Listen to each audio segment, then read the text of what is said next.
அனைவருக்கும் வணக்கம். வாசிப்பவர் ஸ்ரீமதி செல்லம்மாள். திரு ஜோசப் மர்ஃபி அவர்கள் எழுதிய ஆழ் மனதின் அற்புத சக்தி நூலை தொடர்ந்து கொண்டிருக்கின்றோம். திருத்தம் டாக்டர் இயன் மெக்மகன் அவர்கள். தமிழில் மொழிபெயர்ப்பு நாகலட்சுமி சண்முகம் அவர்கள். திருமணம் செய்து கொள்வது தவறு. என் பேச்சை கேட்டிருந்த இளம் பெண்ணொருவர் என்னை பார்க்க வந்தார். தன் பெயர் கேரல் என்று அவர் தன்னை அறிமுகப்படுத்தி கொண்டார். நான் அவரது தோற்றத்தைக் கண்டு அதிர்ச்சி அடைந்தேன். அவர் ஒரு சாதாரண கருப்பு உடையும் கருப்பு கால் உறையும் அணிந்திருந்தார்.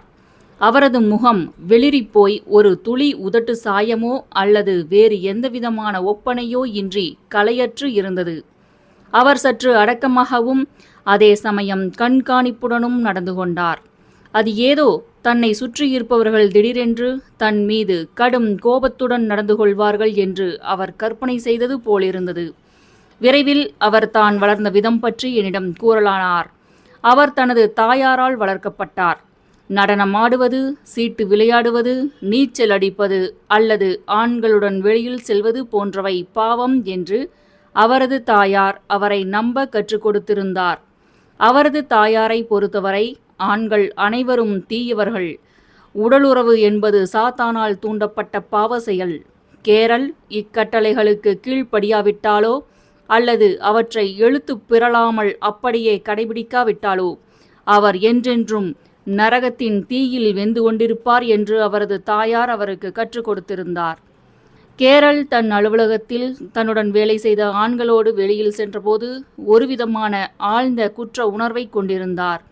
கடவுள் தன்னை தண்டிப்பார் என்று அவர் உறுதியாக நம்பினார். அவர் நெருக்கமாக உணர்ந்த ஓர் ஆண் தன்னை திருமணம் செய்து கொள்ளுமாறு அவரிடம் கேட்டபோது அவர் மறுத்துவிட்டார்.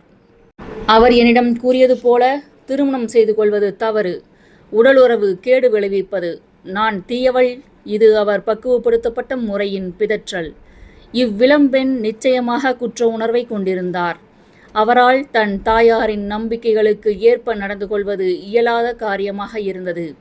அந்த நம்பிக்கைகளில் ஏதோ தவறு உள்ளது என்ற எண்ணத்தை தவிர்ப்பதும் இயலாததாக இருந்தது. நம் அனைவரின் ஊடாகவும் ஓடிக்கொண்டிருக்கும் வாழ்க்கை கோட்பாடு தன் அங்கீகாரத்திற்கும் வெளிப்பாட்டிற்கும் போராடி கொண்டிருந்தது. அவர் தன்னை மன்னிக்க கற்றுக்கொள்ள வேண்டும் என்று நான் கேரளுக்கு அறிவுறுத்தினேன். மன்னித்தல் என்பது ஒருவருக்கு ஒன்றை கொடுத்தல். வாழ்வின் உண்மைகளுக்காகவும் தனக்கான ஒரு புதிய மதிப்பீட்டிற்காகவும் அவர் இத்தவறான நம்பிக்கைகளை கைவிட வேண்டியிருந்தது. வாரம் ஒரு முறை என்று 10 வாரங்களாக கேரல் என்னிடம் வந்தார். நான் இப்புத்தகத்தில் கூறியுள்ளது போலவே வெளிமனம் மற்றும் ஆழ் மனதின் செயல்பாடுகளை பற்றி நான் கற்றறிந்துள்ளதை அவருக்கு கற்றுக் கொடுத்தேன். அறியாமை நிறைந்த மூட நம்பிக்கை கொண்ட வரட்டு பிடிவாதம் மிக்க வெறுப்படைந்த ஒரு தாயால்தான் மூளை சலவை செய்யப்பட்டு மனவசியப்படுத்தப்பட்டு தவறாக பக்குவப்படுத்தப்பட்டு வந்துள்ளதை அவர் மெல்ல மெல்ல உணர்ந்ததால் அவர் ஓர் அற்புதமான வாழ்க்கையை வாழத் துவங்கினார். என் தூண்டுதலின் பேரில் கேரல் மனம் கவரும் ஆடைகளை அணியத் துவங்கினார். இலவச ஒப்பனை செய்து பார்ப்பதற்காக ஒரு கடையின் ஒப்பனை பிரிவிற்கு சென்றார். அவர் நடன வகுப்புகளுக்கு சென்றார். காரோட்ட கற்றுக்கொண்டார். நீச்சல் அடிக்கவும் சீட்டு விளையாடவும் இளைஞர்களுடன் பேசவும் கற்றுக்கொண்டார். அவர் தன் குடும்பத்திலிருந்து முற்றிலுமாக விலகி தன் வாழ்க்கையை நேசிக்கவும் மதிக்கவும் தொடங்கினார். கேரல் தன் உள் இயல்பை கண்டறிந்து கொண்டவுடன் தன்னோடு முழுமையாக ஒத்திசையும் ஓர் ஆண்மகனை பிரபஞ்ச பேரறிவு தன்னிடம் ஈர்க்கும் என்ற நம்பிக்கையோடு ஒரு துணை வேண்டி பிரார்த்தனை செய்ய துவங்கினார். ஒரு நாள் மாலை அவர் என் அலுவலகத்திலிருந்து கிளம்பிய போது ஒருவர் என்னை பார்ப்பதற்காக காத்து கொண்டிருந்தார். நான் தற்செயலாக அவர்கள் இருவரையும் ஒருவருக்கொருவர் அறிமுகப்படுத்தினேன். 6 மாதங்களுக்கு பின்னர் அவர்கள் திருமணம் செய்து கொண்டனர். மகிழ்ச்சியாக வாழ்க்கை நடத்தி வருகின்றனர். குணமாதலுக்கு மன்னிப்பு அவசியம். மன அமைதிக்கும் ஒளிமயமான ஆரோக்கியத்திற்கும் அடுத்தவர்களை மன்னித்தல் மிகவும் இன்றியமையாதது. உங்களுக்கு பரிபூரண ஆரோக்கியமும் மகிழ்ச்சியும் வேண்டுமென்றால் நீங்கள் உங்களுக்கு தீங்கு விளைவித்தவர்கள் அனைவரையும் மன்னிக்க வேண்டும். உங்கள் எண்ணங்கள் தெய்வீக விதி மற்றும் தெய்வீக ஒழுங்குடன் ஒத்திசைந்து இருக்குமாறு பார்த்து கொள்வதன் மூலம் உங்களை நீங்களே மன்னித்துக் கொள்ளலாம். முதலில் அடுத்தவர்களை நீங்கள் முழுமையாக மன்னிக்காவிட்டால் உங்களை நீங்கள் மன்னிக்க முடியாது. உங்களை நீங்கள் மன்னிக்க மறுப்பது உங்களது அறியாமை தவிர வேறொன்றும் இல்லை. கீழ்வாதம் முதல் மாரடைப்பு நோய் வரை பல வகையான நோய்களுக்கு பின்னால் கடும் கோபம், மற்றவர்களுக்கு கண்டனம் தெரிவித்தல், கழிவிரக்கம், பகைமை உணர்ச்சி ஆகியவை உள்ளன என்று உடல் மருத்துவத் துறையில் தொடர்ந்து வலியுறுத்தப்பட்டு வருகிறது. இந்த எதிர்மறை உணர்ச்சிகளால் விளையும் மன இறுக்கம் உங்கள் உடலின் நோய் எதிர்ப்பு சக்தியை நேரடியாக பாதித்து உங்களை கிருமிகளும் தொற்று நோய்களும் பற்றி கொள்ள வழிவகுக்கிறது. நோகடிக்கப்பட்ட, முறைகேடாக நடத்தப்பட்ட, ஏமாற்றப்பட்ட அல்லது காயப்படுத்தப்பட்ட மக்கள் தங்களை காயப்படுத்தியவர்கள் குறித்து தங்கள் மனதை வெறுப்பால் நிறைத்துக் கொள்கின்றனர் என்று மன இறுக்கம் தொடர்பான கோளாறுகளுக்கு சிகிச்சை அளிக்கும் நிபுணர்கள் சுட்டிக்காட்டுகின்றனர். இவ்விளைவு அவர்களுடைய ஆழ் மனங்களில் பெரும் காயங்களை உருவாக்குகின்றது. இதற்கான ஒரே தீர்வு அவர்கள் தங்கள் காயங்களை வெட்டி தூர எறிந்து விடுவதுதான். இதை செய்வதற்கான நிச்சயமான ஒரே வழி மன்னிப்புதான். அன்பின் வெளிப்பாடு மன்னிப்பு. மன்னிப்பு கலையின் இன்றியமையாத அம்சம் மன்னிக்க விருப்பம் கொள்வது.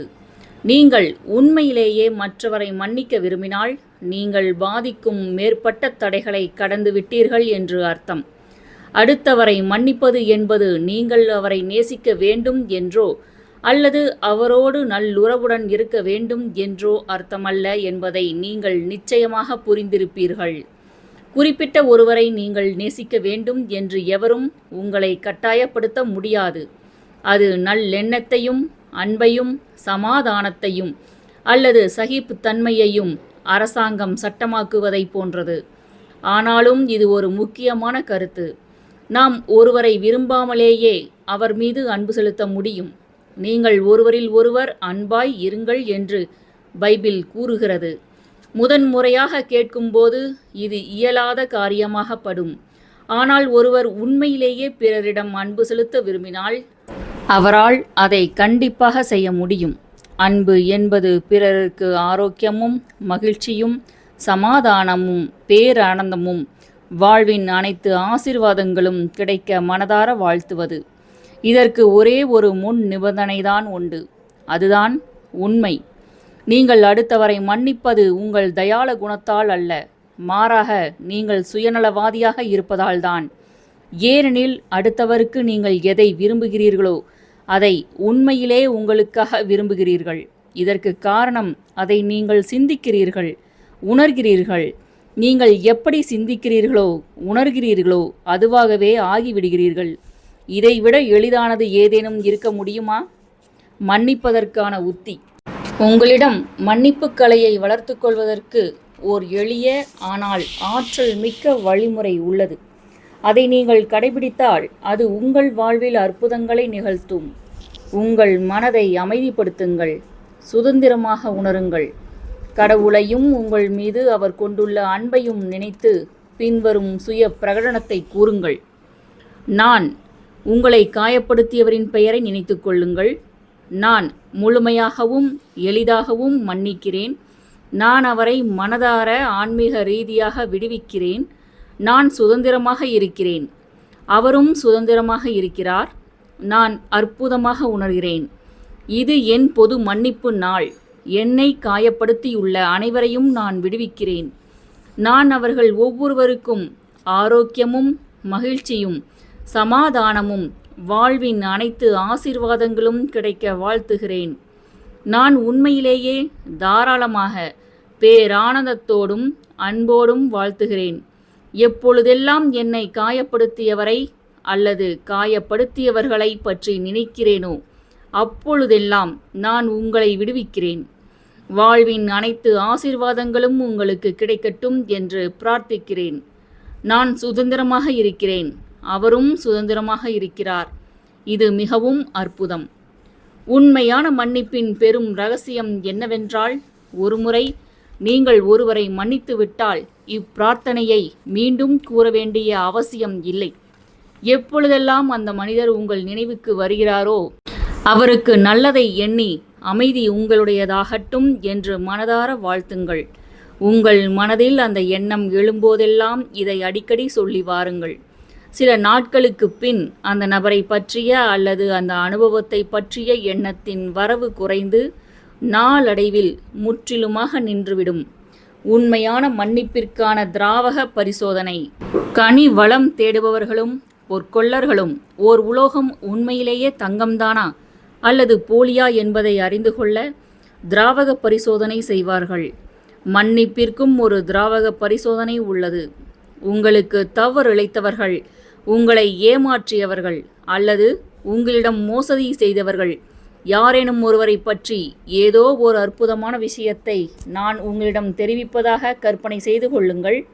அந்த நபரை பற்றி நல்லவிதமாக கேள்விப்படும்போது உங்கள் இரத்தம் கொதித்தால் பகைமையின் வேர்கள் இன்னும் உங்கள் ஆழ் மனதில் நிலை கொண்டு உங்களை சூறையாடி கொண்டிருக்கின்றன என்று அர்த்தம். சென்ற வருடம் நீங்கள் மேற்கொண்ட உங்களுக்கு மிகுந்த வலி ஏற்படுத்திய பல் தொடர்பான ஏதோ ஒரு சிகிச்சையை பற்றி இப்பொழுது நீங்கள் என்னிடம் கூறுவதாக வைத்துக்கொள்வோம். அந்த வலியை நீங்கள் இன்னும் உணர்கிறீர்களா என்று நான் உங்களிடம் கேட்டால் நீங்கள் ஒரு வியப்பு பார்வையுடன் நிச்சயமாக இல்லை, அந்த வலி எனக்கு நினைவிருக்கிறது, ஆனால் இப்பொழுது நான் அந்த வலியை உணர்வதில்லை என்று கூறியிருப்பீர்கள். இதுதான் முழு கதை. நீங்கள் உண்மையிலேயே ஒருவரை மன்னித்திருந்தால் அந்நிகழ்ச்சி உங்கள் நினைவில் இருக்கும். ஆனால் அது குறித்த வலியையோ வேதனையையோ நீங்கள் இப்போது உணர்ந்து கொண்டிருக்க மாட்டீர்கள். இதுதான் உண்மையான மன்னிப்பிற்கான திராவக பரிசோதனை. அதை நீங்கள் மனரீதியாகவும் ஆன்மீக ரீதியாகவும் எதிர்கொள்ள வேண்டும். இல்லையென்றால் நீங்கள் உங்களை வெறுமனே ஏமாற்றிக் கொண்டிருக்கிறீர்கள் என்று அர்த்தம். நீங்கள் உண்மையான மன்னிப்பு கலையை கடைபிடித்திருக்கவில்லை.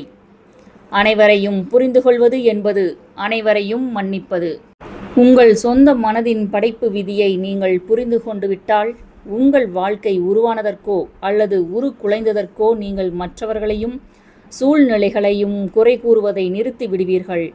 உங்கள் சொந்த எண்ணங்களும் உணர்வுகளும் தான் உங்கள் விதியை நிர்ணயிக்கின்றன என்பதை நீங்கள் உணர்வீர்கள். மேலும் உங்கள் வாழ்விற்கும் உங்களுடைய அனுபவங்களுக்கும் வெளிப்பொருட்கள் காரணிகள் அல்ல என்று விழிப்புணர்வுடன் இருப்பீர்கள். அடுத்தவர்களால் உங்கள் வாழ்வை சீரழிக்க முடியும். ஒரு கொடூரமான விதி என்னை பந்தாடுகிறது, வாழ்வதற்காக நான் அடுத்தவர்களை எதிர்த்து போராட வேண்டும் போன்றவற்றை சிந்திப்பது முற்றிலும் தவறு. எண்ணங்கள் பொருட்களாக பரிணமிக்கின்றன என்பதை புரிந்து கொண்டால் இத்தகைய எண்ணங்களின் அழிவு பூர்வமான இயல்பை நன்கு உணர்ந்து கொள்ளலாம். இரத்தின சுருக்கமாய். 1. கடவுளும் சரி, வாழ்க்கையும் சரி, மனிதர்களிடம் வித்தியாசம் பார்ப்பது இல்லை. வாழ்க்கை பாரபட்சமற்றது. இணக்கம், ஆரோக்கியம், பேரானந்தம் மற்றும் சமாதானத்தின் கொள்கைகளோடு நீங்கள் உங்கள் எண்ணங்களை ஒத்திசைவாக வைத்திருக்கும் போது வாழ்வின் ஆதரவும் கடவுளின் ஆதரவும் உங்கள் பக்கம்தான் இருக்கும். 2. கடவுளோ அல்லது வாழ்க்கையோ நோயையும் பிணியையும் விபத்தையும் துன்பங்களையும் நமக்கு அனுப்புவதில்லை. வினை விதைத்தவன் வினை அறுப்பான் என்ற விதிக்கேற்ப நம்முடைய எதிர்மறையான எண்ணங்கள் மூலமாக இவற்றை நாம் நம்மீதே சுமத்திக் கொள்கிறோம். 3. கடவுள் குறித்த உங்கள் கொள்கைதான் உங்கள் வாழ்வின் மிக முக்கியமான விஷயம். நீங்கள் ஓர் அன்பான கடவுள் மீது நம்பிக்கை கொண்டிருந்தால் உங்கள் ஆழ் மனம் எண்ணற்ற ஆசீர்வாதங்களை உங்களிடத்தில் கொண்டு வருவதன் மூலம் செயல்விடை அளிக்கும். அன்பே கடவுள் என்று நம்புங்கள். 4. வாழ்வோ அல்லது கடவுளோ உங்கள் மீது பழியுணர்ச்சி கொண்டிருப்பதில்லை. வாழ்க்கை உங்களை ஒருபோதும் குற்றம் சாட்டாது. உங்கள் கையில் உள்ள வெட்டுக்காயத்தை வாழ்வு குணமாக்கும்.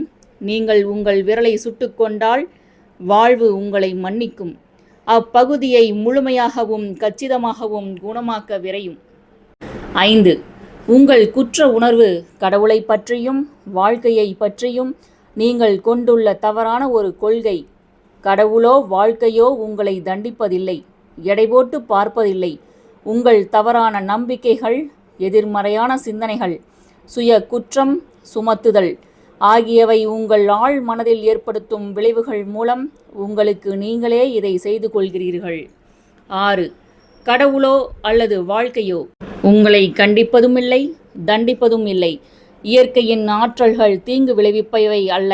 அவற்றின் பயன் உங்களுக்குள் இருக்கும் சக்தியை நீங்கள் பயன்படுத்தும் விதத்தை சார்ந்துள்ளது. மின்சாரத்தை உபயோகித்து ஒருவரை கொலை செய்யலாம் அல்லது உங்கள் வீட்டை பிரகாசிக்க செய்யலாம். தண்ணீரில் ஒரு குழந்தையை மூழ்கடிக்க செய்யலாம் அல்லது அதை கொண்டு தாகத்தை தணிக்கலாம். ஒருவரின் சொந்த மனதில் உள்ள எண்ணமும் நோக்கமும் தான் நல்லது கெட்டதை தீர்மானிக்கின்றன. 7. கடவுளோ அல்லது வாழ்க்கையோ ஒருபோதும் உங்களை தண்டிப்பதில்லை. கடவுள், வாழ்க்கை மற்றும் பிரபஞ்சம் ஆகியவற்றை பற்றி தாங்கள் கொண்டிருக்கும் தவறான கொள்கைகளால் மக்கள் தங்களை தாங்களே தண்டித்துக் கொள்கின்றனர். அவர்களுடைய எண்ணங்கள் படைப்பாற்றல் வாய்ந்தவை. அவர்கள் தங்கள் துன்பங்களை தாங்களே உருவாக்கிக் கொள்கின்றனர். 8. உங்களிடம் குறைகள் இருந்து அவை குறித்து அடுத்தவர் உங்களை விமர்சித்தால் மகிழ்ச்சியுடன் அவருக்கு நன்றி கூறி அவரது விமர்சனங்களை பாராட்டுங்கள். உங்களுடைய குறைகளை சரி செய்து கொள்ள இது உங்களுக்கு வாய்ப்பளிக்கும். 9. உங்களுடைய எண்ணங்கள், பதில் நடவடிக்கைகள் மற்றும் உணர்ச்சிகளுக்கு நீங்கள்தான் எஜமான் என்பதை நீங்கள் அறிந்திருந்தால் எவருடைய விமர்சனமும் உங்களை வருத்தமடைய செய்யாது. இது நீங்கள் அடுத்தவருக்காக பிரார்த்தனை செய்து அவருக்கு ஆசீர்வாதம் வழங்குவதற்கு வாய்ப்பளிக்கிறது. அப்படி செய்வதன் மூலம் நீங்கள் உங்களையே ஆசீர்வதித்துக் கொள்கிறீர்கள். 10. நீங்கள் சரியான செயல் மற்றும் வழிகாட்டுதல் வேண்டி பிரார்த்தனை செய்தால் வருவதை ஏற்றுக்கொள்ளுங்கள். சுய பச்சாதாபம், விமர்சனம், பகை ஆகியவற்றிற்கு அங்கு இடமில்லை. 11. நல்லது என்றும் தீயது என்றும் எதுவும் இல்லை. ஆனால் அப்படி சிந்திப்பதுதான் ஒன்றை நல்லதாகவோ அல்லது தீயதாகவோ ஆக்கும்.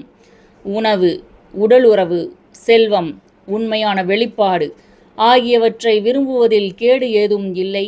அது நீங்கள் இத்தூண்டுதல்களை, ஆழ்ந்த விருப்பங்களை அல்லது பேரார்வங்களை எப்படி உபயோகிக்கிறீர்கள் என்பதை பொறுத்து இருக்கிறது. ஒருவரை ஒரு துண்டு ரொட்டிக்காக கொலை செய்யாமலேயே உங்கள் உணவு குறித்த விருப்பத்தை உங்களால் பூர்த்தி செய்ய முடியும். 12. கடும் கோபம், பகைமை, தீய எண்ணம் மற்றும் வெறுப்பு ஆகியவை பல வகை நோய்களுக்கு காரணம்.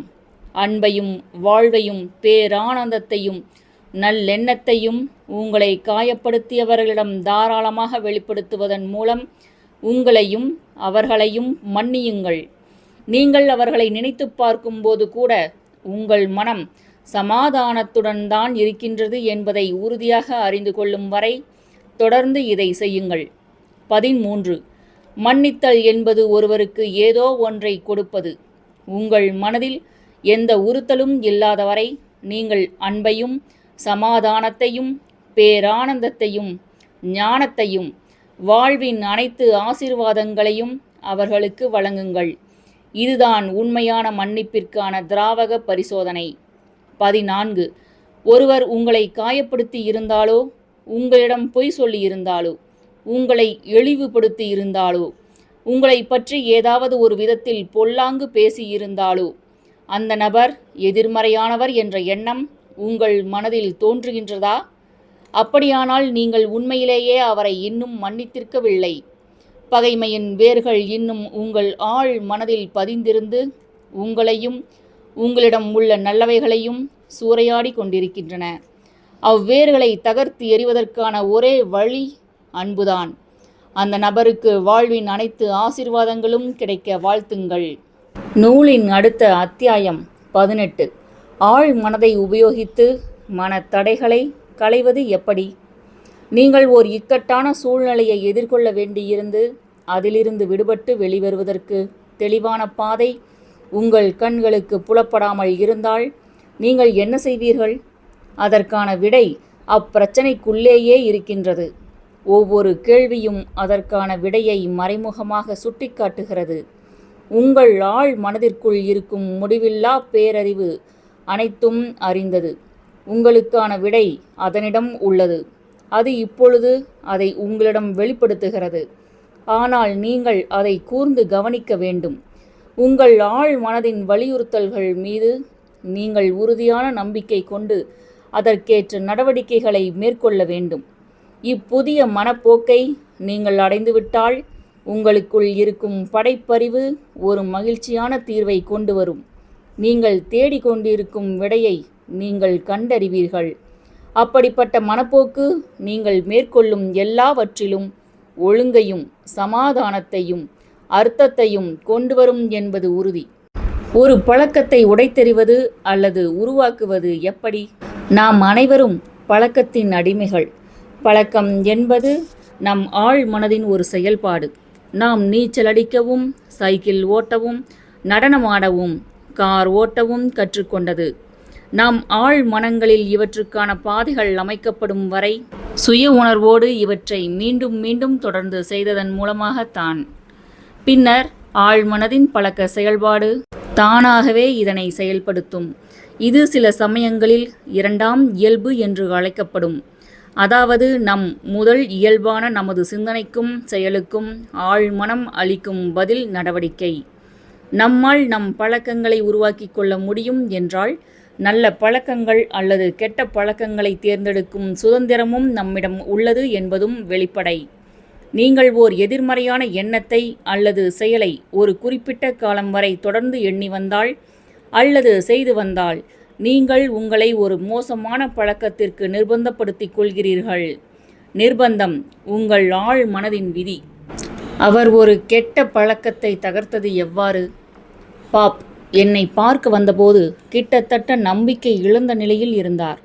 என் குடிப்பழக்கத்தால் நான் என் வேலையையும் மனைவியையும் குடும்பத்தையும் தொலைத்துவிட்டேன். என் மனைவி என்னிடம் தொலைபேசியில் கூட பேசுவதில்லை. என் மகளை பார்க்க என்னை அவர் அனுமதிப்பதில்லை.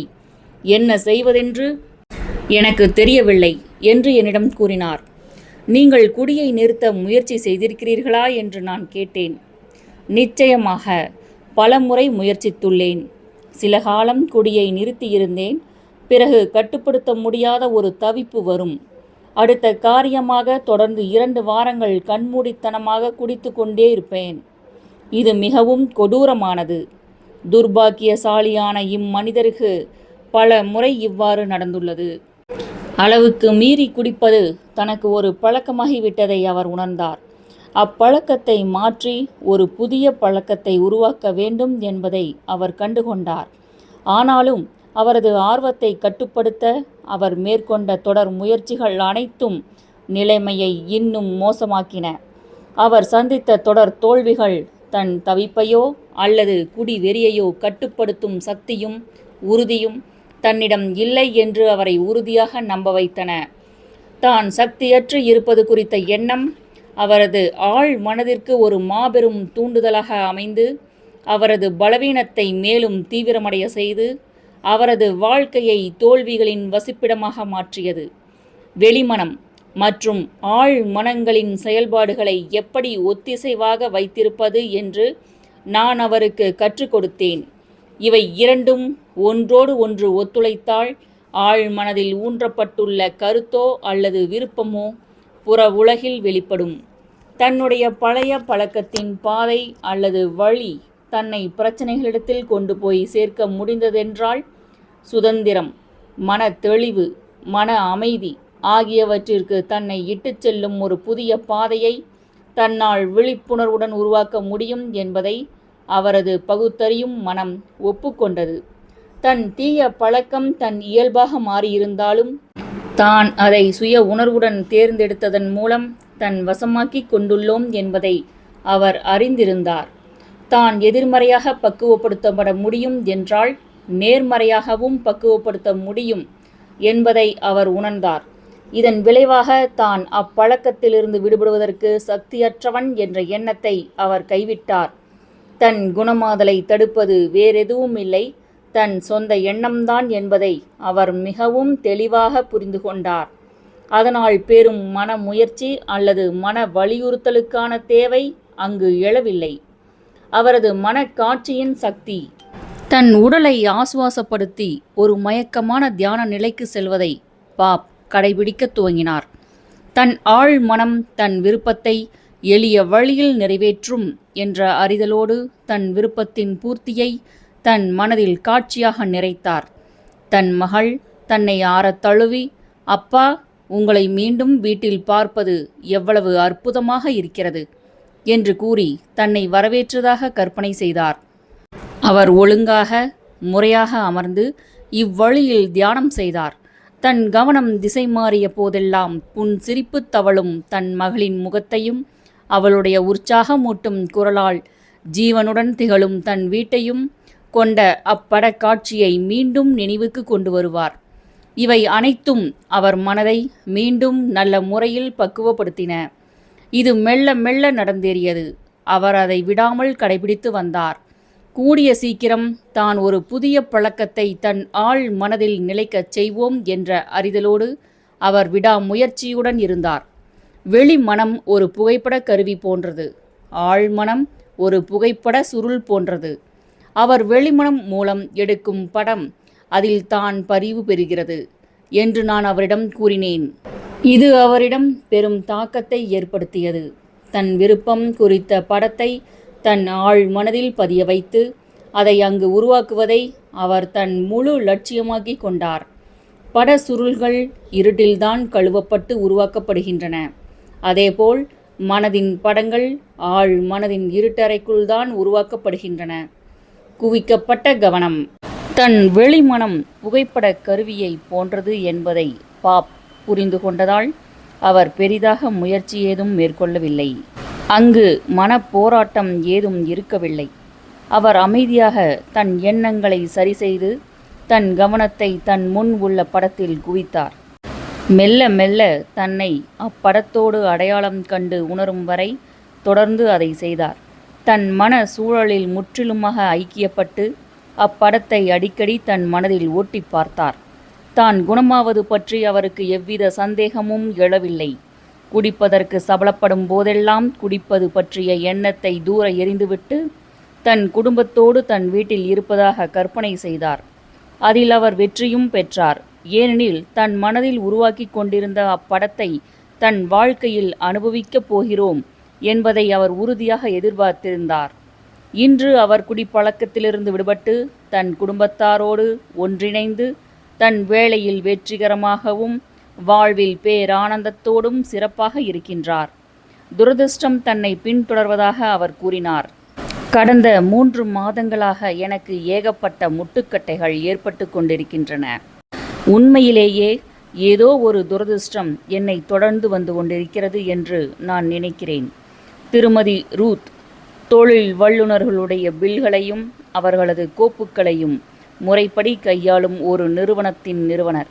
ஆரம்பத்தில் அவரது நிறுவனம் மிகவும் வெற்றிகரமாக விளங்கியது. ஆனால் திடீரென்று எப்படியோ தடம் புரண்டுவிட்டது. எனக்கு ஒன்றும் புரியவில்லை. எனக்கு திறந்துவிடப்பட்ட எல்லா கதவுகளும் திடீரென்று மூடியது போல் இருந்தது. திரும்ப திரும்ப எனக்கு வாடிக்கையாளர்களாக மாறக்கூடிய சாத்தியம் மிக்கவர்களை ஒப்பந்தத்தில் கையெழுத்திடும் வரை நான் அழைத்து வருகிறேன். ஆனால் கடைசி நேரத்தில் அவர்கள் பின்வாங்கி விடுகின்றனர். என்ன நடக்கிறது என்று என்னிடம் கேட்டார். எவ்வளவு நாட்களாக இப்பிரச்சனையை சந்தித்து கொண்டிருக்கிறீர்கள் என்று கேட்டேன். சுமார் 3 மாதங்களாக சந்தித்து கொண்டிருக்கிறேன். ஏப்ரல் மாதத்தின் நடுவிலிருந்து இது துவங்கியது என்று பதிலளித்தார். தேதியை எப்படி அவ்வளவு உறுதியாக கூறுகிறீர்கள்? குறிப்பிட்டு சொல்லும்படியாக அப்போது ஏதேனும் நிகழ்ந்ததா என்று ஆர்வத்துடன் வினவினேன். அவர் புருவத்தை சுருக்கி என்னை பார்த்து, நீங்கள் இதை நம்பித்தான் ஆக வேண்டும். நான் ஒரு பல் சீரமைப்பு மருத்துவரிடம் வியாபார பேச்சு நடத்தி கொண்டிருந்தேன். நான் அவரது பெயரை குறிப்பிட விரும்பவில்லை. நான் அவரிடம் எல்லாவற்றையும் தெளிவாக எடுத்துரைத்தேன். அவருடைய சலிப்பூட்டும் எழுத்தர் வகை பணிகளை என் நிறுவனம் அவருக்காக கையாண்டால் அவருக்கு எவ்வளவு நேரமும் உழைப்பும் பணமும் மிச்சப்படும் என்று நான் விபரமாக விளக்கினேன். அவர் அதில் உள்ள நன்மைகளை புரிந்து கொண்டு எனக்கு வாய்மொழியாக உறுதியளித்தார். ஆனால் நான் ஒப்பந்த பத்திரத்தை அவருக்கு அனுப்பிய போது முதலில் அவரிடமிருந்து எந்த தகவலும் இல்லை. பிறகு அவர் பின்வாங்கிவிட்டார். நான் கோபத்தால் கொதித்தேன் என்று கூறினார். பிறகு என்ன நடந்தது என்று நான் துளைத்தேன். இதுபோல் தொடர்ந்து நடைபெற ஆரம்பித்தது என்றார். ரூத் ஒரு சில கணங்கள் தன் கண்களை கைகளால் மூடினார். பிறகு என்னை துரதிருஷ்டம் பற்றி கொண்டது. இதற்கு வேறு விளக்கம் இல்லை என்று கூறினார். இல்லை இல்லை, வேறு ஒரு விளக்கம் உள்ளது என்று நான் அவரிடம் கூறினேன். அப்பல் மருத்துவர் மீது ரூத்திற்கு இருந்த எரிச்சலும் கோபமும் பிற சாத்தியம் நிறைந்த வாடிக்கையாளர்களும் பின்வாங்கி விடுவர் என்ற நம்பிக்கையை அவருடைய ஆழ் மனதிற்கு வழங்கின என்பதை நான் அவருக்கு விளக்கினேன். இந்த நம்பிக்கை அவரிடத்தில் விரக்தி, எதிர்ப்பு மற்றும் தடைகளுக்கான ஒரு போக்கை ஏற்படுத்தியது. கடைசி நிமிட நிராகரிப்புகளை தன் மனதில் அவர் மெல்ல மெல்ல வளர்த்து கொண்டார். இது அவரது ஆழ் மனதில் பதிக்கப்பட்டவுடன் அவர் எதை கண்டு பயந்தாரோ அச்சூழ்நிலைகள் உருவாகத் துவங்கின. அதைத் தொடர்ந்த ஒவ்வொரு தோல்வியும் தான் தோல்விகளால் அழியப் போகிறோம் என்ற அவரது உறுதியான நம்பிக்கைக்கு மேலும் வலுவூட்டின. அவர் ஒரு விஷ சக்கரத்தை உருவாக்கி கொண்டார். நாங்கள் தொடர்ந்து பேசியபோது பிரச்சனை தன் சொந்த மனதில்தான் இருந்தது என்பதை ரூத் பார்க்க துவங்கினார். அப்பிரச்சனைக்கான தீர்விற்கு ஒரே வழி தன் மனப்போக்கை மாற்றுவதுதான் என்பதை அவர் உணர்ந்தார். அவர் கீழ்க்கண்ட முறையில் சுய பிரகடனம் செய்ய துவங்கினார். நான் என் ஆழ் மனதின் முடிவில்லா பேரறிவுடன் ஐக்கியமானவள் என்பதை உணர்கிறேன். என் ஆழ் மனம் தடைகளையோ கஷ்டங்களையோ தாமதங்களையோ அறியாதது. சிறந்தது குறித்த பேரானந்தமான எதிர்பார்ப்பில் வாழ்க்கை நடத்துவேன். என் ஆழ் மனம் என் எண்ணங்களுக்கு செயல்விடை அளிக்கும். என் ஆழ் மனதின் எல்லையற்ற சக்தியின் போக்கிற்கு எதுவும் இடையூறு ஏற்படுத்த முடியாது என்பதை நான் அறிவேன். பிரபஞ்ச பேரறிவு எதை துவக்கினாலும் அதை எப்போதும் வெற்றிகரமாக முடித்து வைக்கும்.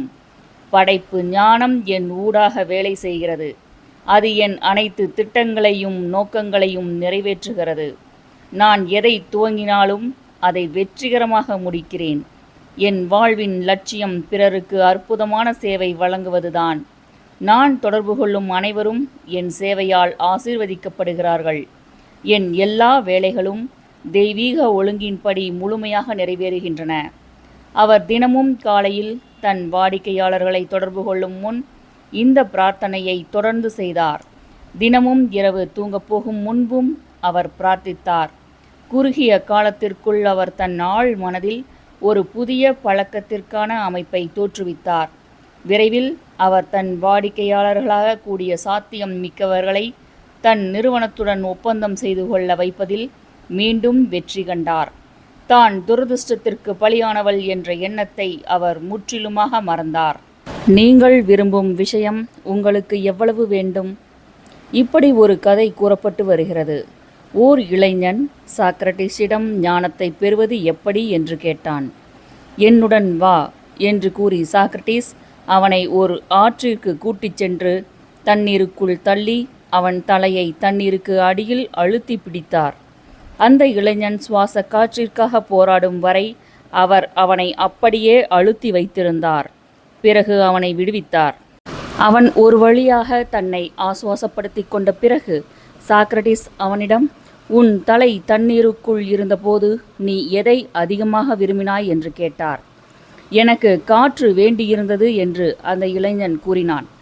சாக்ரட்டிஸ் மெதுவாக தலையசைத்தவாறே, தண்ணீருக்குள் மூழ்கியிருந்தபோது உனக்கு காற்று எவ்வளவு வேண்டியிருந்ததோ அந்த அளவுக்கு உனக்கு ஞானம் தேவைப்படும் போது அதை நீ நிச்சயம் பெறுவாய் என்று கூறினார்.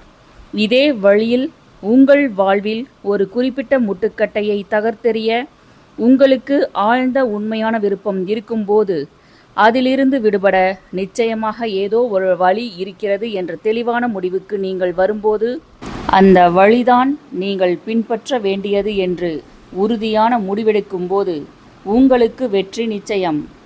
உங்களுக்கு உண்மையிலேயே மன அமைதியும் சமாதானமும் வேண்டும் என்றால் அவை நிச்சயம் உங்களுக்கு கிடைக்கும். நீதியற்ற முறையில் நீங்கள் நடத்தப்பட்டிருந்தாலும் சரி, உங்கள் மேலதிகாரி உங்களிடம் நியாயமற்ற முறையில் நடந்திருந்தாலும் சரி, அல்லது யாரோ ஒருவர் எப்பேற்பட்ட கீழ்த்தரமான கையவராக இருந்திருக்கிறார் என்பதை நீங்கள் கண்டறிந்தாலும் சரி, அவற்றை பற்றி கவலை இல்லை. நீங்கள் உங்கள் மன மற்றும் ஆன்மீக சக்திகள் குறித்து விழித்து கொண்டீர்களேயானால் இவை எதுவும் ஒரு பொருட்டே அல்ல. உங்களுக்கு என்ன வேண்டும் என்று உங்களுக்கு தெரிய வரும். பகைமை, கோபம், வெறுப்பு, தீய எண்ணம் போன்ற திருடர்கள் உங்களிடமிருந்து உங்கள் அமைதியையும் ஒத்திசைவையும் ஆரோக்கியத்தையும் மகிழ்ச்சியையும் கொள்ளையடித்துச் செல்ல நீங்கள் ஒருபோதும் அனுமதிக்க மாட்டீர்கள். எப்பொழுது நீங்கள் உங்கள் எண்ணங்களை உங்கள் வாழ்வின் லட்சியத்தோடு உடனே அடையாளம் கண்டுகொள்ளும் பழக்கத்தை கற்றுக்கொள்கிறீர்களோ அப்பொழுது மக்கள், சூழ்நிலைகள், செய்திகள், நிகழ்வுகள் ஆகியவை உங்களை பாதிக்க அனுமதிக்க மாட்டீர்கள். உங்கள் இலக்கு ஆரோக்கியம், உத்வேகம், இணக்கம் மற்றும் செழிப்பு. அமைதி என்னும் நதி உங்கள் ஊடாக இப்பொழுது பாய்ந்து சென்று கொண்டிருப்பதை உணருங்கள். தொட்டுணர முடியாத, கண்ணுக்கு புலப்படாத சக்தியாக விளங்கும் உங்கள் எண்ணம் உங்களை ஆசீர்வதிக்கவும் உத்வேகமூட்டவும் உங்களுக்கு அமைதியை வழங்கவும் நீங்கள் தேர்ந்தெடுங்கள். அவரை ஏன் குணப்படுத்த முடியவில்லை? ஆலன் ஒரு பெரிய புத்தக விநியோகிப்பாளரிடம் விற்பனை பிரதிநிதியாக இருந்தார். அவருக்கு திருமணமாகி 4 குழந்தைகள் இருந்தனர். ஆனால் வியாபார பயணங்களின் போது அவர் மற்றொரு பெண்ணுடன் இரகசிய தொடர்பில் ஈடுபட்டிருந்தார். அவர் என்னை பார்க்க வந்தபோது நடுக்கத்தோடும் எரிச்சலோடும் காணப்பட்டார். தூக்க மாத்திரைகளின் துணையின்றி அவரால் தூங்க முடியவில்லை. அவருக்கு அதிக இரத்த அழுத்தமும் அவரது மருத்துவரால் கண்டுபிடிக்க முடியாத அல்லது குணப்படுத்த முடியாத பல வகையான உள் வலிகளும் இருந்தன. இது போதாதென்று அவர் அதிகமாக குடித்து கொண்டும் இருந்தார். இவற்றுக்கெல்லாம் காரணம் அவரது மனதில் இருந்த ஆழ்ந்த குற்ற உணர்வுதான் என்பதை நாங்கள் கண்டுபிடித்தோம். எந்த சமய கோட்பாட்டின் கீழ் அவர் வளர்க்கப்பட்டாரோ அது அவர் ஆழ் மனதில் வேரூன்றி இருந்தது. அது திருமண உறுதிமொழிகளின் புனிதத்தை பெரிதும் வலியுறுத்தியது. ஆனாலும் அவர் அவற்றை வெளிப்படையாக தொடர்ந்து மீறிக்கொண்டிருந்தார். அவர் அதிகமாக குடித்ததன் மூலம் தன் குற்ற உணர்வு என்னும் காயத்தை ஆற்ற பெரிதும் முயற்சித்து தோல்வியை தழுவிக்கொண்டிருந்தார். உடல் செயலிழந்தவர்கள் தங்கள் தீவிரமான வலிகளை பொறுத்து கொள்வதற்கு மார்பின் போன்ற மருந்துகளை உட்கொள்வது போல இவர் தன் மன வலியை போக்க மதுவை நாடினார். இது எரிகிற கொள்ளியில் எண்ணெய் ஊற்றுகிற கதையைப் போலானது. விளக்கமும் தீர்வும். அவருடைய மனம் எவ்வாறு வேலை செய்கிறது என்பது குறித்த என் விளக்கத்தை அவர் கவனமாக கேட்டார். தன் பிரச்சனையை எதிர்கொண்டார். அதை கவனமாக கருத்தில் கொண்டார். தன் தகாத உறவை முறித்து கொள்ள முடிவெடுத்தார். தன் குடிப்பழக்கம்தான் தப்பிப்பதற்கான முயற்சி என்பதையும் அவர் உணர்ந்தார். அவரது ஆழ் மனதில் புதைந்திருந்த காரணம் களையப்பட வேண்டியிருந்தது. அதன் பிறகுதான் குணமாதல் தொடரும்.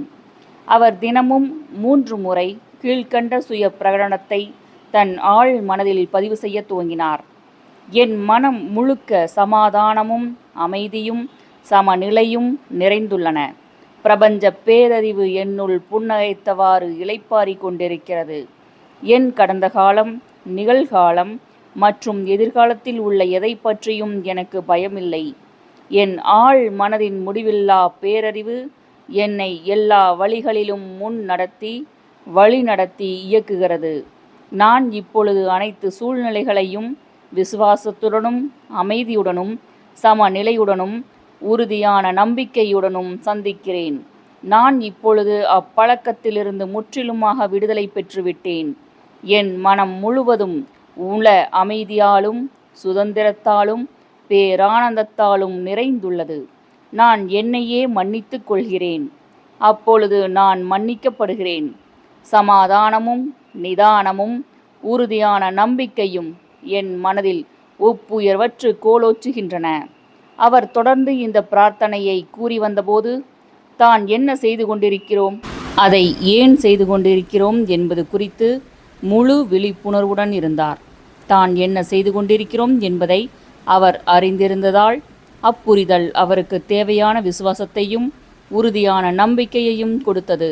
அவர் இவ்வாசகங்களை சத்தமாக, மெதுவாக, அன்பாக, அதன் பொருள் புரிந்து அர்த்தத்தோடு சொல்ல அவை அவரது ஆழ் மனதில் மெல்ல மெல்ல பதியும் என்று நான் அவரிடம் விளக்கினேன்.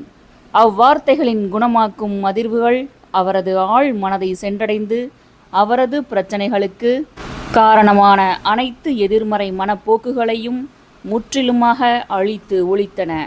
ஒளி இருளை போக்கும். ஆக்கப்பூர்வமான எண்ணம் எதிர்மறையான எண்ணத்தை அழிக்கும். 1 மாதத்திற்குள் அவர் முற்றிலுமாக மாறியிருந்தார். ஒப்புக்கொள்ள மறுப்பது. நீங்கள் குடிப்பழக்கம் அல்லது போதை பழக்கத்திற்கு அடிமையாக இருந்தால் ஒப்புக்கொள்ளுங்கள். பிரச்சனையை தட்டி கழிக்காதீர்கள். பலர் குடிக்கு அடிமையாக நீடித்திருப்பதற்கு காரணம் அவர்கள் அதை ஒப்புக்கொள்ள மறுப்பதால்தான். உங்கள் நோய் ஒரு ஸ்திரமற்ற நிலையின் வெளிப்பாடு. அது ஓர் உள்ளார்ந்த பயம். நீங்கள் வாழ்வை எதிர்கொள்ள மறுக்கிறீர்கள். அதனால் குடிப்பதன் மூலம் உங்கள் பொறுப்புகளில் இருந்து தப்பிக்க முயற்சிக்கிறீர்கள். ஒரு குடிகாரராக இருக்கும் பட்சத்தில் உங்களுக்கு தேர்ந்தெடுக்கும் சுதந்திரம் இல்லை. உங்களுக்கு தேர்ந்தெடுக்கும் சுதந்திரம் இருப்பதாக நீங்கள் நினைத்து கொள்ளலாம். ஆனால் நீங்கள் உங்கள் மன உறுதியை பற்றி தற்பெருமை கூட கொண்டிருக்கலாம். நீங்கள் குடிப்பழக்கத்திற்கு அடிமையானவராக இருந்து நான் அதை இனிமேல் தொடவே மாட்டேன் என்று தைரியமாக ஆணித்தரமாக முழங்கினாலும் இந்த உறுதிமொழியை மெய்ப்படுத்த தேவையான சக்தி உங்களிடம் இல்லை. ஏனெனில் அந்த சக்தி எங்கே இருக்கிறதென்று உங்களுக்கு தெரியாது. நீங்கள் உங்களால் சொந்தமாக உருவாக்கப்பட்ட மனச்சிறையில் வாழ்ந்து கொண்டிருக்கிறீர்கள். நீங்கள் உங்கள் நம்பிக்கைகள், அபிப்பிராயங்கள், பயிற்சிகள், சுற்றுச்சூழலின் தாக்கங்கள் ஆகியவற்றால் கட்டுண்டு கிடக்கிறீர்கள். பெரும்பாலான மக்களைப் போல நீங்களும் பழக்கத்திற்கு அடிமையானவர். நீங்கள் இப்பொழுது நடந்து கொள்வதைப் போல நடந்து கொள்வதற்கு நீங்கள் பக்குவப்படுத்தப்பட்டிருக்கிறீர்கள். சுதந்திரம் குறித்த எண்ணத்தை உருவாக்குதல். சுதந்திரம் மற்றும் மன அமைதி குறித்த எண்ணங்களை அவை உங்கள் ஆழ் மனதின் ஆழங்களை சென்றடையும் விதத்தில் கட்டி எழுப்ப முடியும். சர்வ வல்லமை மிக்க உங்கள் ஆழ்மனம் உங்களுக்கு குடியின் மீதுள்ள அனைத்து விருப்பங்களில் இருந்தும் விடுதலை அளிக்கும். அந்த சமயத்தில் உங்கள் ஆழ்மனம் எவ்வாறு வேலை செய்கிறது என்பது குறித்த ஒரு புதிய புரிதல் கைவரப் பெறுவீர்கள். உங்கள் அறிக்கைக்கு துணை நின்று உண்மையை உங்களுக்கே நிரூபிக்கக்கூடிய அளவில்லா வளங்கள் உங்களுக்குள் இருப்பதை நீங்கள் கண்டறிவீர்கள். 51% குணமாதல். ஏதேனும் ஒரு தீய பழக்கத்திலிருந்து விடுபட நீங்கள் தீவிர விருப்பம் கொண்டிருந்தால் நீங்கள் ஏற்கனவே 51% குணமாக்கப்பட்டு விட்டீர்கள் என்று எடுத்துக்கொள்ளலாம். ஒரு கெட்ட பழக்கத்தை தொடர்வதை காட்டிலும் அதிலிருந்து விடுபடுவதில் நீங்கள் அதிக தீவிரத்துடன் இருக்கும்போது அப்பழக்கத்திலிருந்து முழு விடுதலை கிடைக்கும் நாள் வெகு தூரத்தில் இல்லை என்பதை கண்டு வியப்படைவீர்கள். உங்கள் மனதை எந்த எண்ணத்தின் மீது நிலை நிறுத்துகிறீர்களோ அந்த எண்ணத்தை உங்கள் மனம் பூதாகரமாக்கும். உங்கள் மனதை தீய பழக்கத்திலிருந்து விடுவிக்க அதை சுதந்திரம் மற்றும் அமைதியில் ஈடுபடுத்துங்கள். அதன் கவனத்தை இப்புதிய திசையில் குவித்திடுங்கள். அப்படி செய்வதன் மூலம் சுதந்திரம் மற்றும் சமாதான கொள்கைகளை மெல்ல மெல்ல ஊடுருவச் செய்யும் எண்ணங்களை உற்பத்தி செய்வீர்கள். இம்முறையில் உணர்ச்சிமயமாக்கப்படும் எந்த ஓர் எண்ணமும் உங்கள் ஆழ் மனதால் ஏற்றுக்கொள்ளப்பட்டு உங்கள் வாழ்வில் அனுபவங்களாக தோன்றும். பதிலீட்டு கோட்பாடு. உங்களுக்கு துன்பம் வந்தால் அதிலிருந்து ஏதேனும் நல்லது வெளிவரும் என்பதை உணருங்கள். நீங்கள் அனுபவித்த துன்பம் வீண் போகாது. ஆனாலும் தொடர்ந்து துன்பப்பட்டு கொண்டிருப்பது முட்டாள்தனம். நீங்கள் தொடர்ந்து குடித்து கொண்டே இருந்தால் அது உங்கள் மனதையும் உடலையும் சீர்குலைத்து சாய்த்துவிடும். உங்கள் ஆழ் மனதில் உள்ள சக்தி உங்களுக்கு துணை நிற்கிறது என்பதை உணருங்கள். நீங்கள் பெரிதும் மன சோர்வூட்டும் நோயால் பிடிக்கப்பட்டிருந்தாலும் உங்களுக்காக காத்திருக்கும் விடுதலை குறித்த மகிழ்ச்சியை கற்பனை செய்ய துவங்குங்கள். இதுதான் பதிலீட்டு கோட்பாடு. உங்கள் கற்பனை உங்களை குடிப்பதற்கு இட்டுச் சென்றது. அது இப்பொழுது உங்களது விடுதலைக்கும் மன அமைதிக்கும் கூட்டிச் செல்லட்டும். நீங்கள் சிறிது கஷ்டப்படக்கூடும். ஆனால் அது ஓர் ஆக்கப்பூர்வமான நோக்கத்திற்கு தான். பிரசவ வேதனையை பொறுத்து கொண்டிருக்கும் தாயைப் போல நீங்களும் அதை பொறுத்து கொண்டு உங்கள் மனதின் குழந்தையை ஈன்றெடுப்பீர்கள். உங்கள் ஆழ்மனம் நிதானத்தை பெற்றெடுக்கும். குடிப்பழக்கத்திற்கான காரணம். குடிப்பழக்கத்திற்கான உண்மையான காரணம் எதிர்மறையான அழிவுபூர்வமான சிந்தனைதான். ஏனெனில் மனிதர்கள் எப்படி சிந்திக்கிறார்களோ அப்படியே ஆகிறார்கள். குடிக்கு அடிமையானவரிடம் ஆழமான தாழ்வு மனப்பான்மையும் இல்லாமை உணர்வும் வெறுப்பும் தோல்வி உணர்ச்சியும் நிறைந்திருக்கும். பெரும்பாலும் இவை ஓர் ஆழ்ந்த உள் எதிர்ப்பையும் உடனழைத்து வரும். அவருடைய குடிப்பழக்கத்தை விளக்க அவரிடம் எண்ணற்ற பொய் காரணங்கள் இருக்கும். ஆனால் யதார்த்தத்தில் அதற்கான ஒரே காரணம் அவருடைய சிந்தனை முறையில்தான் இருக்கிறது. 3 மாயப்படிகள். முதல் படி, அசைவின்றி இருங்கள். மனதின் ஓட்டத்தை நிறுத்தி அதை அமைதிப்படுத்துங்கள். ஓர் உறக்க நிலைக்குள் நுழையுங்கள். இந்த ஓய்வான, அமைதியான, ஏற்றுக்கொள்ளும் நிலையில் நீங்கள் 2வது படிக்கு தயாராகி கொண்டிருக்கிறீர்கள். 2ஆம் படி. உங்கள் மனதில் எளிதாக பதிக்கக்கூடிய ஒரு சிறு சொற்றொடரை எடுத்துக்கொண்டு தாலாட்டை போல அதை மீண்டும் மீண்டும் கூறிக்கொண்டே இருங்கள். நிதானமும் மன அமைதியும் இப்பொழுது என் வசம் உள்ளன, நான் அதற்காக நன்றி கூறுகிறேன் என்ற சொற்றொடரை பயன்படுத்துங்கள். மனம் அலைப்பாய்வதை தடுக்க இதை சத்தமாக வாய்விட்டு சொல்லுங்கள். அல்லது உங்கள் மனதில் சொல்லும்போது சத்தமின்றி வாயை அசைத்தவாறு சொல்லுங்கள். இது அதை ஆழ் மனதிற்குள் நுழைக்க உதவும். இதை 5 முதல் 10 நிமிடங்கள் வரை செய்யுங்கள். ஓர் ஆழ்ந்த உணர்ச்சிமயமான பதில் கிடைக்கும். 3வது படி. தூங்கப் போவதற்கு முன் மாபெரும் ஜெர்மானிய கவி யோகான் வான் கதே செய்ததை நீங்களும் பின்பற்றுங்கள். ஒரு நண்பரையோ அல்லது உங்கள் அன்புக்குரியவரையோ கற்பனை செய்யுங்கள். உங்கள் கண்கள் மூடியிருக்கின்றன. நீங்கள் ஓய்வாகவும் அமைதியுடனும் இருக்கிறீர்கள்.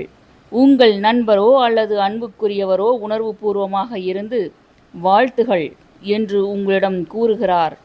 புன்னகையை பார்க்கிறீர்கள், குரலை கேட்கிறீர்கள், அவரது கையை தொடுகிறீர்கள். எல்லாம் நிஜமாகவும் தெளிவாகவும் இருக்கின்றன. வாழ்த்துகள் என்ற வார்த்தை விடுதலையை சுட்டிக்காட்டுகிறது. இதை மீண்டும் மீண்டும் கேட்டுக்கொண்டே இருங்கள்.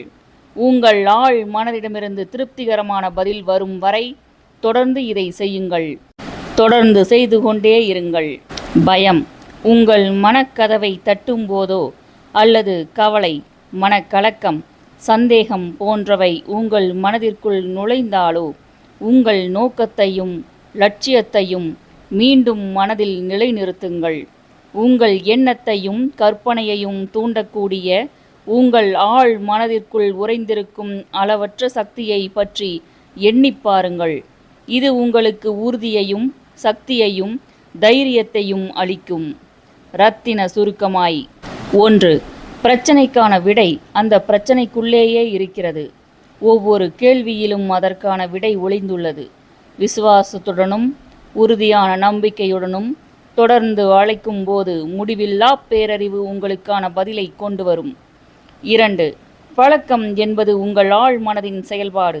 அது உங்கள் வாழ்வில் கொண்டுள்ள ஆற்றலும் செலுத்தும் ஆதிக்கமும் உங்கள் ஆழ் மனதின் அற்புதமான சக்திக்கு மாபெரும் சான்று. நீங்கள் பழக்கத்தின் அடிமை. 3. ஓர் எண்ணம் அல்லது செயல் உங்கள் ஆழ் மனதில் தடங்களை உருவாக்கி தானாகவே இயங்கும் வரை மீண்டும் மீண்டும் தொடர்ந்து எண்ணுவதன் மூலம் அல்லது செய்வதன் மூலம் நீங்கள் உங்கள் ஆழ் மனதில் பழக்கத்தின் பாதைகளை உருவாக்குகிறீர்கள். 4. தேர்ந்தெடுக்கும் சுதந்திரம் உங்களிடம் உள்ளது. நீங்கள் நல்ல பழக்கத்தை தேர்ந்தெடுக்கலாம் அல்லது கெட்ட பழக்கத்தை தேர்ந்தெடுக்கலாம். பிரார்த்தனை ஒரு நல்ல பழக்கம். 5. உங்கள் வெளி மனதில் நீங்கள் விசுவாசத்துடன் எந்த காட்சியை நிலைப்படுத்தி இருக்கிறீர்களோ அதை உங்கள் ஆழ் மனம் உங்கள் வாழ்வில் கொண்டு வந்து சேர்க்கும். 6. உங்கள் வெற்றி அல்லது சாதனைக்கான ஒரே தடை உங்கள் சொந்த எண்ணம் அல்லது மன காட்சியில்தான் இருக்கிறது. 7. உங்கள் கவனம் சிதறும் போதெல்லாம் உங்களது குறிக்கோளை பற்றி சிந்திக்க மீண்டும் அதை அழைத்து வாருங்கள். இதை ஒரு பழக்கமாக்கிக் கொள்ளுங்கள். இதுதான் மனதை ஒழுங்குபடுத்துவது என்பது. 8. உங்கள் வெளி மனம்தான் புகைப்பட கருவி. உங்கள் ஆழ் மனம் ஒரு புகைப்பட சுருள். நீங்கள் உங்கள் படத்தை இதில்தான் பதிவு செய்கிறீர்கள். 9. எவர் ஒருவரையும் பின்தொடரும் ஒரே துரதிர்ஷ்டம் அவர்தம் மனதில் மீண்டும் மீண்டும் ஓடிக்கொண்டிருக்கும் ஒரு பய எண்ணம்தான். நீங்கள் துவங்கும் எதையும் தெய்வீக ஒழுங்கின்படி ஒரு முடிவுக்கு கொண்டு வருவீர்கள் என்ற அறிதல் மூலம் இத்துரதிர்ஷ்டத்தை உடைத்தெறியலாம். மகிழ்ச்சியான முடிவை கற்பனை செய்யுங்கள். உறுதியான நம்பிக்கையுடன் அதை நிலைத்திருக்க செய்யுங்கள். 10. ஒரு புதிய பழக்கத்தை உருவாக்க முதலில் அது உங்களுக்கு தேவை என்று நீங்கள் உறுதியாக நம்ப வேண்டும். ஒரு கெட்ட பழக்கத்தை தொடர்வதை காட்டிலும் அதிலிருந்து விடுபடுவதில் நீங்கள் அதிக தீவிரத்துடன் இருக்கும்போது நீங்கள் ஏற்கனவே 51% குணமாக்கப்பட்டு விட்டீர்கள். 11. அடுத்தவர்களுடைய வார்த்தைகளுக்கு உங்களை பாதிக்கும் சக்தி கிடையாது. உங்கள் சொந்த எண்ணங்களுக்கு தான் அது உண்டு. உங்களை உங்கள் லட்சியங்களான அமைதி, ஒத்திசைவு மற்றும் பேரானந்தம் ஆகியவற்றுடன் அடையாளம் காணுங்கள். உங்கள் பிரபஞ்சத்தில் உள்ள சிந்தனாவாதி நீங்கள் ஒருவர் மட்டுமே. 12. அளவுக்கு மீறிய குடி தப்பிப்பதற்கான ஒரு விருப்பம்தான். எதிர்மறையான அழிவுபூர்வமான சிந்தனைதான் குடிப்பழக்கத்திற்கு காரணம். சுதந்திரம், நிதானம் மற்றும் கச்சிதம் ஆகியவற்றை பற்றி சிந்தித்து சாதனையின் கிளர்ச்சியை உணர்வதுதான் இதற்கான தீர்வு. 13. பெரும்பாலான மக்கள் குடிகாரர்களாகவே இருப்பதற்கு காரணம் அவர்கள் தங்களிடம் உள்ள பிரச்சனையை ஒப்புக்கொள்ள மறுப்பதுதான். 14. உங்களை தன்னுடன் பிணைத்துக்கொண்டு நீங்கள் செயல்படுவதற்கான சுதந்திரத்தை தடுத்து நிறுத்திய உங்கள் ஆழ் மன விதி உங்களுக்கு சுதந்திரத்தையும் மகிழ்ச்சியையும் தரும். அது நீங்கள் அதை எப்படி பயன்படுத்துகிறீர்கள் என்பதை சார்ந்துள்ளது. 15. உங்கள் கற்பனை உங்களை குடிக்கு இட்டுச் சென்றது. நீங்கள் சுதந்திரமானவர் என்று கற்பனை செய்வதன் மூலம் அது உங்களை சுதந்திரத்திற்கு கூட்டிச் செல்லட்டும். 16. எதிர்மறையான அழிவுபூர்வமான சிந்தனைதான் குடிப்பழக்கத்தின் உண்மையான காரணம். ஒருவன் தன் இதயத்தில் எப்படி சிந்திக்கிறானோ அப்படியே ஆகிறான். 17. பயம் உங்கள் மனக்கதவை தட்டும்போது கடவுள் மீதான விசுவாசமும் அனைத்து நல்ல விஷயங்களும் அதை திறக்கட்டும். நூலின் இப்பகுதி இத்துடன் நிறைவடைகிறது. நூலின் அத்தியாயங்களை தொடர்ந்து கேட்க ஸ்ரீமதி செல்லம்மாள் வலையொலி அலைவரிசையை பதிவு செய்யுங்கள்.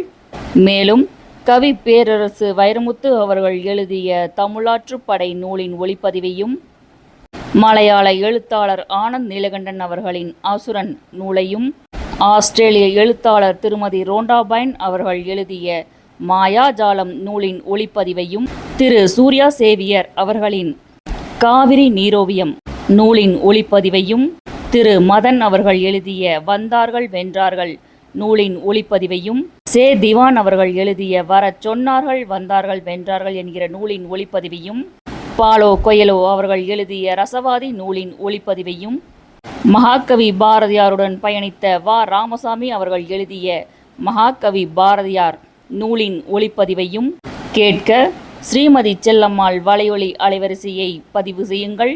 ஸ்ரீமதி செல்லம்மாள் தொடர்வாள். நன்றி, வணக்கம்.